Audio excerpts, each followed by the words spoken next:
Tuloy-tuloy lang pag-agos sa mga luha ko habang patuloy pa rin ang pagkangkin ng mga labi niya sa labi ko. He licked my lower lip. His tongue was seeking for an entrance pero tumanggi ako. Ayoko. Pinababoy niya na ako. Those nine patuloy na pumapasok sa isipan ko. Ang sakit physically at emotionally. Ramdam ko rin ang marahan niyang pagkagat sa labi ko kasabay ng pagpunit niya ng damit ko. He ripped my dress. Sinimulan akong halikan pababa. Bawat halik may halong pagkamuhi. Punong-puno ng galit at paghihigante. Eros, don't do this. Sigaw ko kasabay ng pagtulak ko sa kanya ng buong lakas kaya nakawala ako sa kanya. Dali-dali sana akong tatakbo sa pintuan nang hilahin niya at ibalibag ulit sa kama niya. Naramdaman ko na naman ang sakit ng balakang at likod ko na nagpadagdag pa sa sakit na nararamdaman ko. Hindi ka makakatakas. Harapin mo ang iyong parusa, honey. Blankong mukha niya. Nakakatakot. Parang ibang-iba siya. Let me go. Please, maawa ka. Pagmamakaawa ko. Why? Don't you like it? Mas masarap ba sa kama yung gagong lalaking yon? Sigaw niya. Madali ang mukha niyang tinitigan ng mga mata ko. Mas naiyak ako sa sinabi niya. Ganun ba kababaw ang tingin niya sa akin? I'm not a whore. I'm not. Pagikbi ko habang nakapikit ang mga mata ko. Masyadong masakit ang nararamdaman ko, so I just closed my eyes. Nagagalit ako sa lalaking kaharap ko. Ano bang ginagawa ko para gawin niya sa akin to? Naramdaman ko ang pagtanggal ng pagkakahawak niya sa akin kaya napamulat ako. Inihagis ang kumot sa akin para matakpan ang parte ng katawan ko na bahagyang nalantad. Fix yourself. Malamig na turan niya bago mabilis lumabas at tumalikod sa akin. Napahagulhol na lamang ako at napayakap sa sarili ko. Am I just a whore for him to treat me like this? Patuloy lang ako sa pag-iyak hanggang sa maramdaman ko ang pagbigat ng mga mata. Sunod-sunod ang pagpaputok ni Eros sa kanyang baril at sabay-sabay din ang pagtumba ng mga boteng nakatayo sa harapan niya. Galit siya. Galit siya sa sarili niya. I almost raped her. Galit na usal niya sa loob niya. Hindi niya gusto ang nagawa niya sa asawa niya kanina pero mas ayaw niyang maramdaman niya ngayon. Awa at pagkakasala. Hindi niya gustong maawa at makonsensya sa ginawa niya. She deserves that. She deserves this treatment. Pero bakit iba ang dinidikta ng puso niya at utak niya? Malaki ang kasalanan ng asawa niya hindi lang sa kanya, pero pati na rin sa mga taong minahal niya ng sobra. At ginagawa niyang lahat ng to para maghiganti. Kanina nang makita niyang nakapikit at umiiyak ang asawa niya while saying she's not a whore, he felt a sudden pain in his chest. Parang binibiyak ang dibdib niya na dapat hindi niya maramdaman. You are a devil, Eros. That girl is the reason kung bakit miserable ka ngayon. You became heartless because of her. It's all her fault. Bulong niya sa sarili niya. I hate her for making me feel this guilt. Puno ng frustration na saad niya, kasabay ng panggulo niya sa buhok niya. Nagising akong masama ang pakiramdam ko. Hirap kong idilat ang dalawa kong mata dahil sa mag-aamang ito. Sabayan pa ng pagkirot ng likod at balakang ko. Mabigat at mainit ang pakiramdam ko. Parang gusto ko nalang humilata sa kama buong araw, pero hindi pwede dahil may pasok ako. Nanlalambot man, pumasok na ako sa banyo. Nanlumo ko na makita ang ayos ko sa salamin. Sira ang ibang parte ng damit ko pang itaas dahilan para ma-expose ng bahagyang dibdib ko. Marami rin akong kiss mark sa leeg at magaling ang mga mata ko. At muli, nagbabalik ang mga alaala. Para namang kinurot ang puso ko nang maalala yon. Muntik na. Muntik niya nang gawin pero pinigilan niya. Napangiti naman ako na mapakla. Paano ka naging masama? Sambit ko sa sarili ko at dalid-dali na nag-ayos. Ang sama talaga ng pakiramdam ko. Feeling ko bibiyakin yung ulo ko eh. Di naman ako pa pwedeng umabsent dahil terror ang prof ko ngayon. Baka bigyan ako ng 5 na grade. Pagbaba ko literal na bumati sa akin ng mga kasambahay. Pero parang wala siya. Mabuti na lang siguro yun dahil ayoko siya makita. Dumiretso ako sa kusina sa pagkaakala na nandun siya pero wala. Umupo na lang ako at nagsimulang kumain. Mabuti na lamang at wala siya. Baka kakain ako ng maayos. Manang, wala po si Eros? Hindi ko mapigilang itanong kay Aling Pasing nang sinalinan niya ng tubig ang baso. Kilala ko na siya. Mabait siya at tahimik lang. Siya ang pinakamatanda dito. Hindi ko po alam, ma'am. Umalis po kasi siya kagabi at di pa bumabalik. Sagot niyan, ikinatango ko. Ah, ganun po ba? Sige, salamat po. Nasaan kaya siya? Magmula pala kagabi, hindi siya umuwi. Ah, ma'am, ayos lang po ba kayo? Mukha po kasi hindi kayo okay. Nag-aano lang tanong ni Manang. Ngumiti lang ako sa kanya at sinabing okay lamang ako. Nang matapos kong agahan ko, inatid ako ni Mang Ben, driver nila Eros. Ayoko sana kasi nakakahiya pero utos daw sa kanila yon. Pagdating sa university as usual, sa akin na naman ang tensyon. Ganun ba ka-big deal na nakasuot ako ng scarf at asawa ko na may-ari ng school? Kung alam lang nilang baby maker lang ako at lora ng Henderson na yun, baka hindi nila ako kaingitan. Ang gusto ko lang ngayon makuha ang bagay na nagpapaalala at tayong memorya ko sa pamilya ko. At pagkatapos kong makuha yon, lalayo na ako.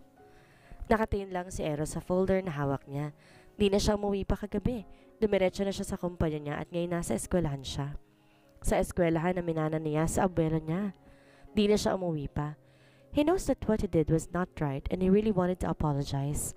Kahit gaano pa kalaki ang kasalanan ni Sandra, hindi niya dapat ginawa iyon. Nadala siya ng galit at pagkamuhi sa babae kaya nagawa niya yon. He don't want to traumatize her more, kaya minabuti niya na wag na muna magpakita sa kanya kagabi. He is Attorney Benson Santos' son, sir. Ana Jem, isa sa mga empleyado niya. Naikuyom niya ang kamao sa galit. Bumalik na ang mga bastos na iyon. Ibigay mo sa akin ang address nila. Usal niya. Ngayon, nagbalik na ang mag-ama. Mas kakailangan niyang higpitan ng security niya. Okay, sir. Usal ng empleyado niya sa kabilang linya. Inend ang tawag pagkatapos nun. Anong coincidence? 2 words in 1 stone. Isip niya. Vince Cristobal, I will kill you. Mariin na usal niya. Hindi pa rin niya kaya magpatawad at makalimot. Nakatingin siya ngayon sa picture ng anak niya. I know it's wrong, but Daddy will avenge you, son. All of them. I will make them suffer. Ani niya sabay ng pagbagsak ng luha niya. Tulala lang ako habang nagdi-discuss ng kung ano-ano yung prof ko. Walang pumapasok sa utak ko.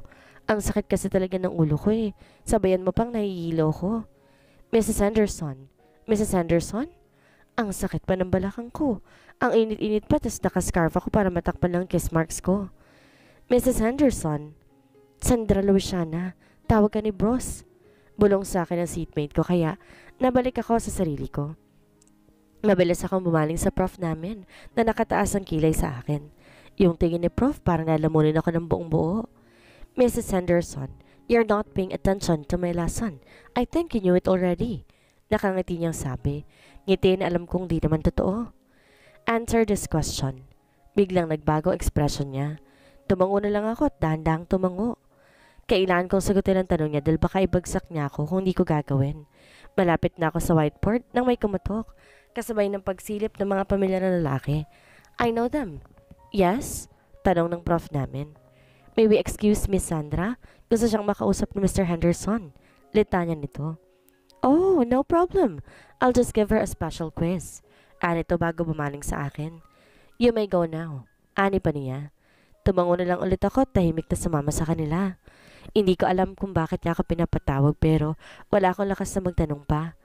Ma'am, are you okay? Tanong ng isang naka-men in black. Ayos lang. Sagot ko bago tipid na umiti dito. Tahimik lang kami naglalakad. Nahihilo pa rin ako. Nang makarating kami sa labas ng office niya, doon muli nag-umpisa na kumabog ang dibdib ko. Matapos na nangyari kagabi, hindi ko alam kung paano pa siya harapin. Boss, she's here. Pag-imporma ng isang tauhan niya. Bumukas naman ang pinto na ikinairap ko. Yeah, he is rich, kaya high-tech ang pinto ng office niya. You may go inside, ma'am. Anila. Akala ko sasama sila sa loob pero hindi pala. Ako lang pala. Kinakabahan ako nang pumasok sa loob at nandyan siya. Ang Diablo ay nakaupo habang nagbabasa. Hindi ako masyadong lumapit sa kanya. Ayoko munang masaktan. Masakit ang katawan ko ngayon at wala akong panahon na makipag-away sa kanya. What's with the scarf? Nakakunot ang noon niyang tanong. What do you want? Pagbabaliwala ako sa tanong niya. Masama talaga kasi ang pakiramdam ko. Gusto ko lang magpahinga. What's with the scarf? Tanong niya ulit. Ang sakit na nga ng pakiramdam kong kulit pa ng isang to. None of your business. Mataray kong sabi. Di ko alam sa nanggaling ang lakas ng loob para masabi yun sa kanya. It is my business. Don't be a brat. Hindi naman yan titigil hanggat di niya nakukuha ang gusto niya eh. Napabuntuhin niya ako tinanggal ang scarf. Nag-iwas siya ng tingin na makita kung bakit nakascarf ako. Ano bang kailangan mo? Tanong ko. Nothing. I just want to see you. Is there something wrong with that? Ani at di pa rin tumitingin sa akin. Stop fooling around, Eros. Kung wala ka namang sasabihin, aalis na ako. Malumanay kong sabi. Sobrang sama ng pakiramdam ko. Ang bigat ng mata ko. Hahakbang na sana ako paalis sa maramdaman ko ang kamay niya sa braso ko. Sandra, tawag niya. What? Tanong ko na nag-uumpisa ng umikot ang paningin ko. Mariin kong ipinikit ang mga mata ko. About last night, I'm sorry. Shit! Huling rinig ko. Naramdaman ko na lang ang mga brasong pumupulupot sa bewang ko. And everything went black. What are you doing? Can't you see that my daughter don't want to help you? Iritang sabi ni Mommy pero hindi siya pinansin ni Tita. Please! Pagmamakaawa niya pa rin. Ayoko rin magdusa sa Eros dahil sa kasalanan namin. Ayoko. Pero ayoko rin magdusa ang pamilya ko. Nahihiya ako kay Tita. Ako ang dahilan ng sakit niya at ako rin ang dahilan kung bakit sinisira ni Eros ang sarili niya. Ignoring me? Get out! Galit na wika ni Mommy at saka pinilit na alisin sa Tita sa harapan ko. Don't touch me, all of you. This is all your fault. Galit na wika rin ni Tita at saka tinulak si Mommy. Nagsimula silang mag-away sa harapan ko. Wala akong magawa kundi awatin sila. I don't want this to happen. Mom, stop this! Pag-awat ko pero di pa rin sila tumitigil. Di ko na alam ang gagawin ko. Nawala na ng kulay ang mukha ko nang umalingaw sa loob ng bahay namin. Ang putok ng baril. Kasabay ng pagbagsak ni Tita. Nanlalaking matang tinignan ko ito bago kay Daddy na may dalang baril. Tita! Napaupo ako. Panaginip lamang pala yun pero iba. It seems real. Iba ang pakiramdam ko. Parang bigat sa pakiramdam. What happened? Tanong ni Era sa tabi ko. Mabilis na maling sa kanya ang tingin ko. May kung anong kirot sa dibdib ko ang sumigid na makitang mukha niya. Why are you crying? May masakit ba sa'yo?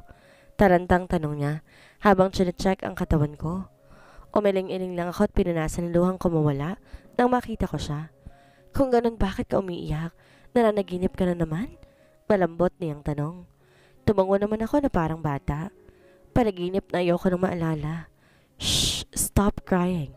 It was just a dream. Pagpapatahan niya sa akin bago pinunasan ng luha ko na ikinapitlag ko. You need to take a rest. Dagdag niya pa at saka ako inalalayang humiga. Tinitigan ko siya. Bakit parang ang bait niya sa akin ngayon? Is he guilty sa ginawa niya? Bakit kasing ka pa? Tanong ko. Inintay ko mag 2 a.m. Sagot niya. Why? Kulot noong tanong ko. Kahit papaano nabawasan ang sakit ng pakiramdam ko. Para sa iyong gamot.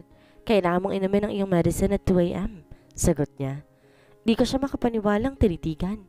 Bakit ang bait niya sa akin ngayon? Ako na maghihintay ng 2 a.m. Matulog ka na. Naalala ko kanina na walan ako ng malay. Siya siguro nagdala sa akin dito. Are you ordering me, young lady? He glared at me na mabilis kong kinailing. Hindi. Sinasabi ko lang ayos naman ako.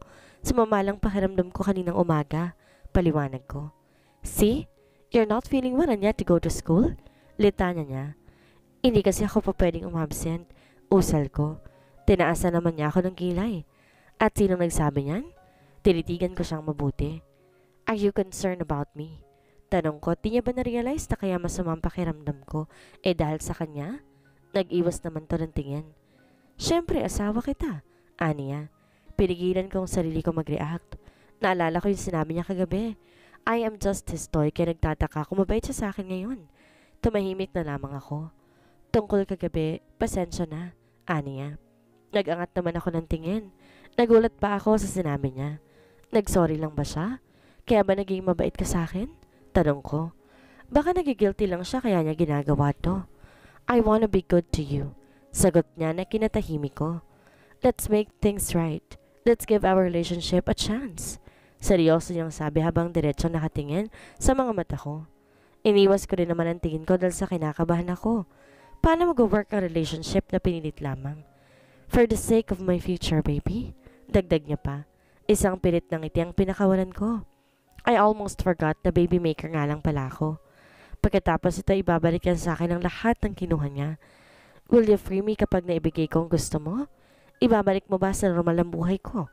Tanong ko at naging seryoso naman ang mukha niya.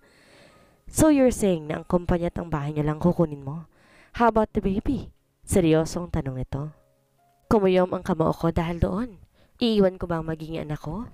Ang dami ng gustong maging ina na magiging anak mo, but why me? Naguguluhan kong tanong sa kanya. Para magkaroon man lang ng dahilan. Nagsalubong ang kilay ko sa sinabi niya. Reason for what?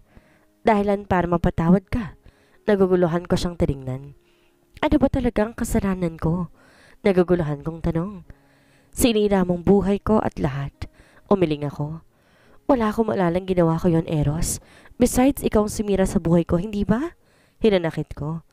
Kaya gusto kong maalala mong lahat sa pamamagitan ng pananatili sa tabi ko. Usal niya.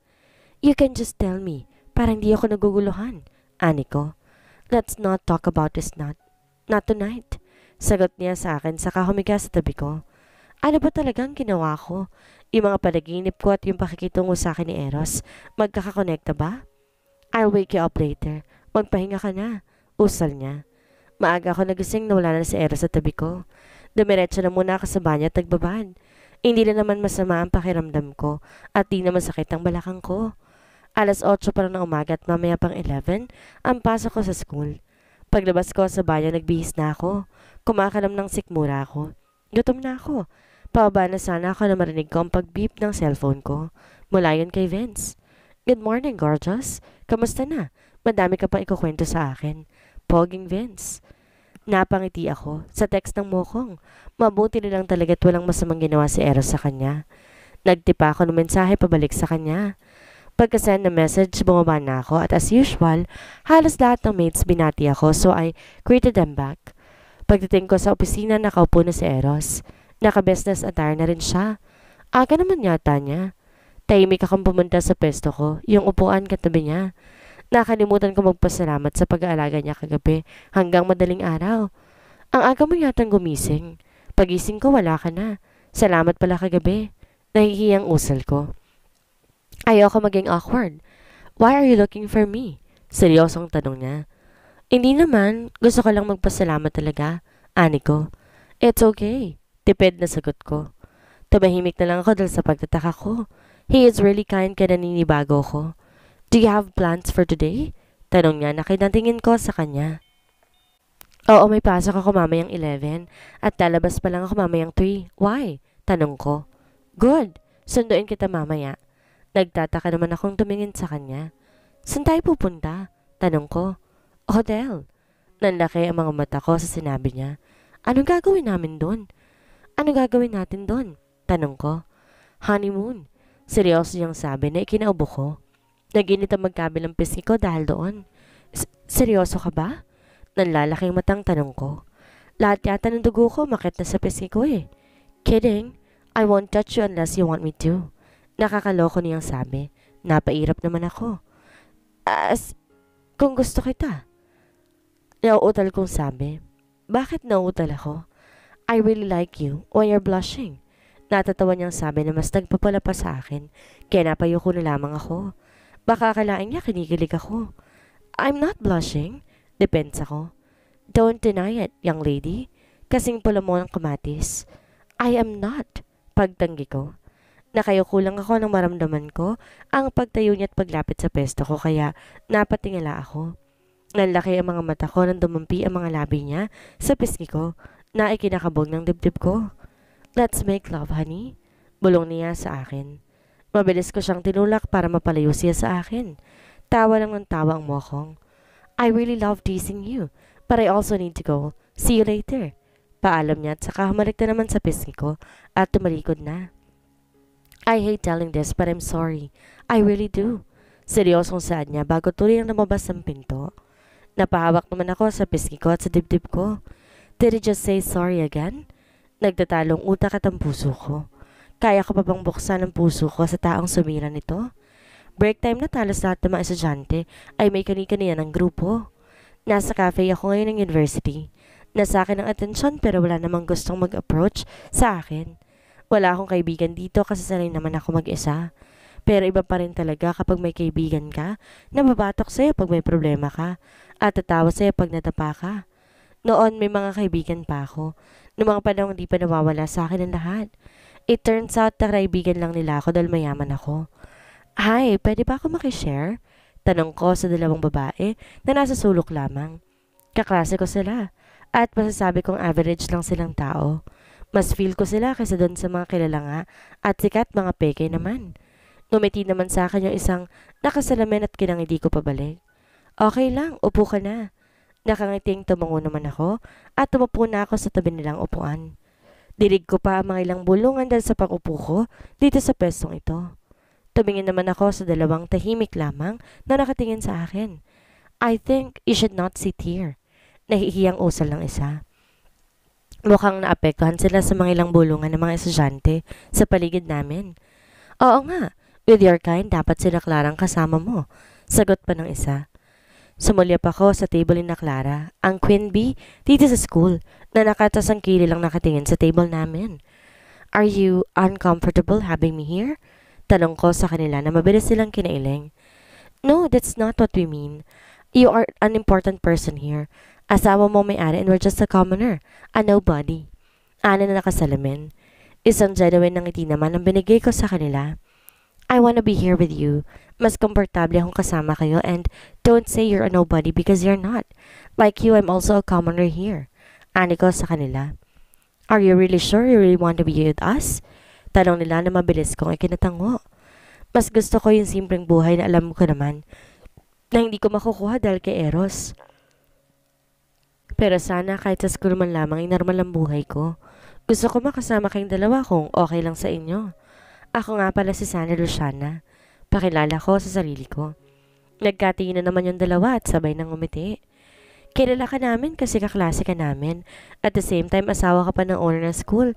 At ako si Stephanie Hera. Wala kaming pakialam. Kasama ka namin. Mabait ka. Sabi niya. Simple lang siya. Di siya nakasalamin at walang kolorete sa mukha. Simple lang pero kapag dinitigan mo, ma-appreciate mo yung tunay niyang ganda. Natutuwa ako. Salamat, Steph. Ani ko. Nakakainggit ka. Kilalang kilala si Sir Eros. He is one of the hottest bachelor na hindi na ngayon in town. Napakaswerte mo. Anyway, I am Claire Cruz. Pakilala pa ni Claire na mahina akong kinatawa. Simple lang din siya. Nakasalamin siya pero hindi siya manang. Morena siya at napakaganda. Kung alam lang niya na walang dapat ikainggit sa kalagayan ko, baka hindi niya sabihin yon. Tanging ngiti na lang sinuklay sa kanila. Maganda ka. Puro ngiti ni Claire. Pareho kayong maganda. Ani ko, pero bakit dito mo gustong umupo? Tayo. Tanong ni Stephanie. I mean, you are a Henderson after all. Dagdag pa nito. I just want normal life. And I think kailangan may normal na buhay dito. Honest na saad ko na kinatango nila.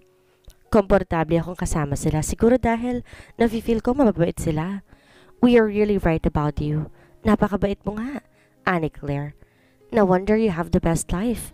Ani pa niya. Pinakamagandang buhay. Duda ako dyan.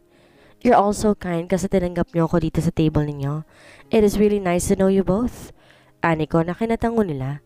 So, friends? Nakangiti kong sabi. Gusto ko talaga sila maging kaibigan. Nagtingin na naman sila at sabay na pinatong ang mga kamay nila sa kamay ko. Best friends. Sabay nilang sabi na ikinangiti ko. Finally, I have friends. Uwian at nauna nang umuwi si na Claire at Steph dahil may mga sundo na sila.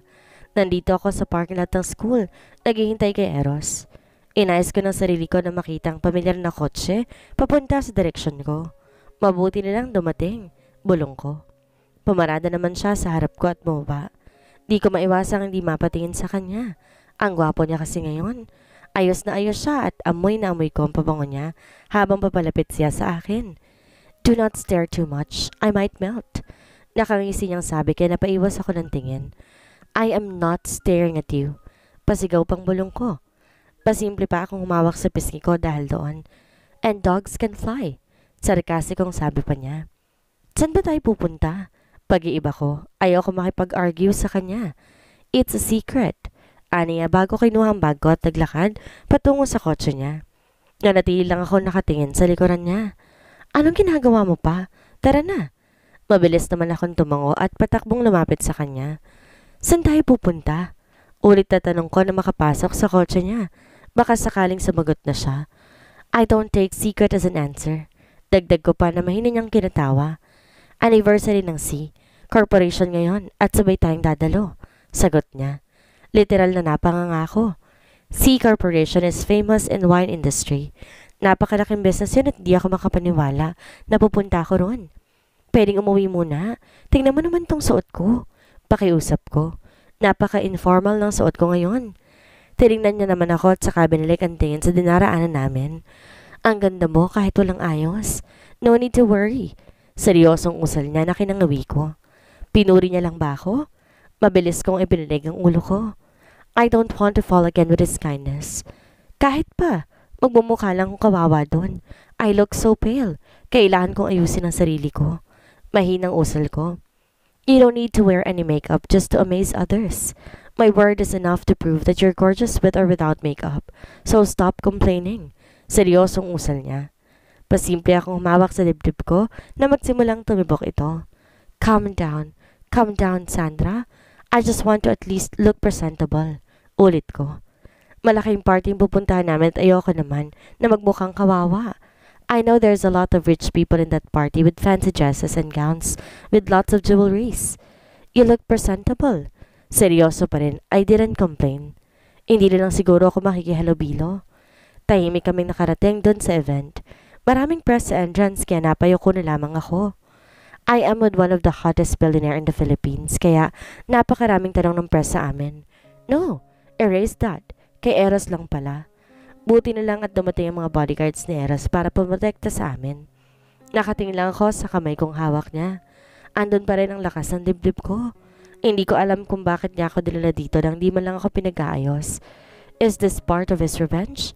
Ang pagmukhay na kong kawawa. Pagpasok namin ang gara at ang elegante talaga. Nagsusumigaw ang karangyaan. Lahat ng atensyon na sa amin kaya bahagya ako nagtago sa likuran niya para hindi makitang mapanghusgan nilang mga mata. Hinila naman ako ni Eros mula sa likuran niya. Don't mind them. Just be yourself. Bulong niya sa tenga ko kaya medyo napaiwas ako na makiliti ako ron. Silly. Nakangiting sambit niya pa. Mahina niyang pinisil ang kamay ko na hawak niya. I am holding you. Be confident because you are my wife. Usal niya na kinakit ng dugo sa pisngi ko. Wala na ako nagawa kundi tumango sa kanya. It's his fault na nahiya ako ngayon. I just want to change my clothes dahil hindi nababagay ang suot ko sa event na to. Are you embarrassed? Bulong ito sa akin na kinatingin ko sa kanya. Ha? Ngumisi naman to at inilapit ang bibig niya sa akin. You are far from your old life now.